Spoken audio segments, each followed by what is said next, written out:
Good morning, friends. Good morning, sir. Today we are beginning with a session on financial management.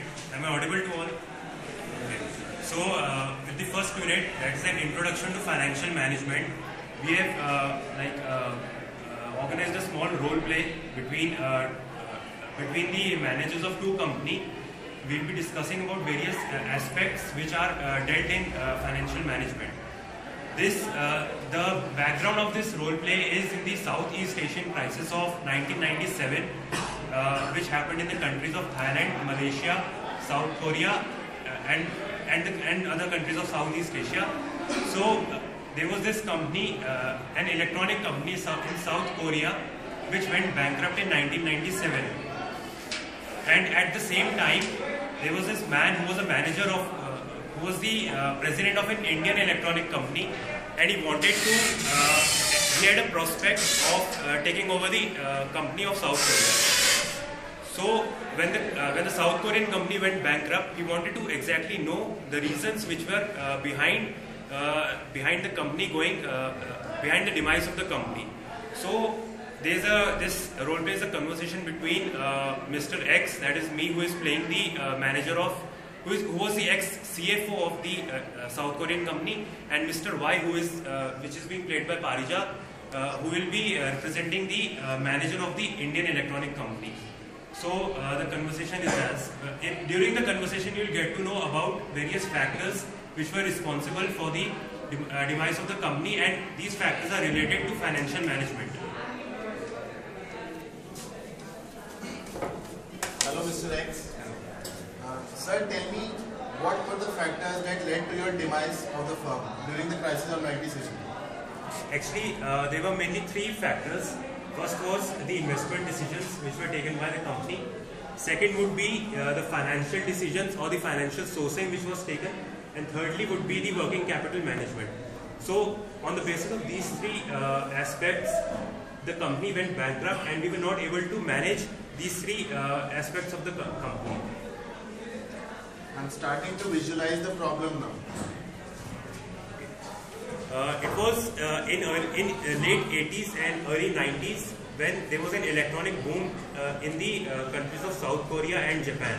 It was at this time that we started having large number of manufacturing units, and our production capacity went up by almost 500% between 1990 and 1992. So during this time, we paid huge dividends. The financing was from two sources. One was the short-term bank loans, which were provided by the Korean bank itself, and the long-term loans were provided by the foreign currency through other countries. So initially we didn't have any problem arranging the investment or the finances, and the working capital management was quite well. It was only later in the during 1994 and early 1995 that problem started to pop up. And it was during this time that the recessionary measures or recessionary crisis started to happen in the country or for our company per se.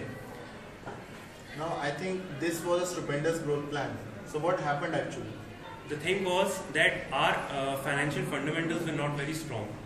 The investment decisions which were taken were not market driven, and we were more enthusiastic or optimistic towards expansion plans, and we didn't do a market research for our production capacity or for our growth in the economy.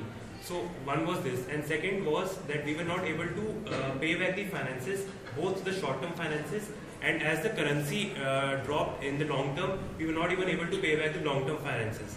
And as per the working capital management, there were poor supply chain management programs and poor inventory management. That also led to the collapse of the working capital management system and of the company as a whole. So it was these, and there was also one our dividend policy which said that the dividend paid would be according to the profits and revenues. So the more the profit we earned during our initial boom, the more dividends we gave. So we didn't have a strong dividend policy, and also the inventories were almost kept full so as to meet immediate demand by the customers or in the economy.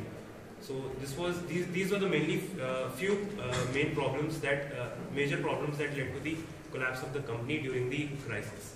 Now, I think in India we have strong fundamental financial principles.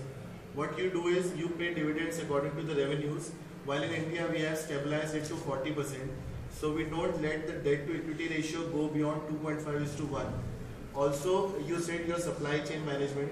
We have a better supply chain management and inventory management issues, so that we maintain almost zero just-in-time inventory system. Also, you said about dividends to be paid. Dividends are paid not according to the company, but according to the people itself, the shareholders. So what we do is we maintain the market-driven policy also. So I think if we are taking over your company according to the Indian financial management structure, it can be run in a better way. Yeah, that is very true. As you said, your debt to equity ratio is maintained below 2.5. During our crisis time, the debt to equity ratio went beyond 5:1. So we had major problems being in our industry and in our company. So we firmly believe that in your case, as your fundamentals of finances are very strong, your company would be better able to manage this electronic company, and the takeover would be very prosperous. So nice to do. So it was during. I'm just summing up. The main three problems which were faced by the company was the investment decision, the financing decision, and the working capital decision, and also and to some extent the dividend policies, which were not correlated, or which were correlated to very less extent, and there was not much harmonization between different decisions which were taken by the company, which led to the collapse, which led to the stock price of the company falling greatly in 1997, and also led to the financial crisis of the Southeast Asian area in 1997. So, thank you. Thank you, Karan.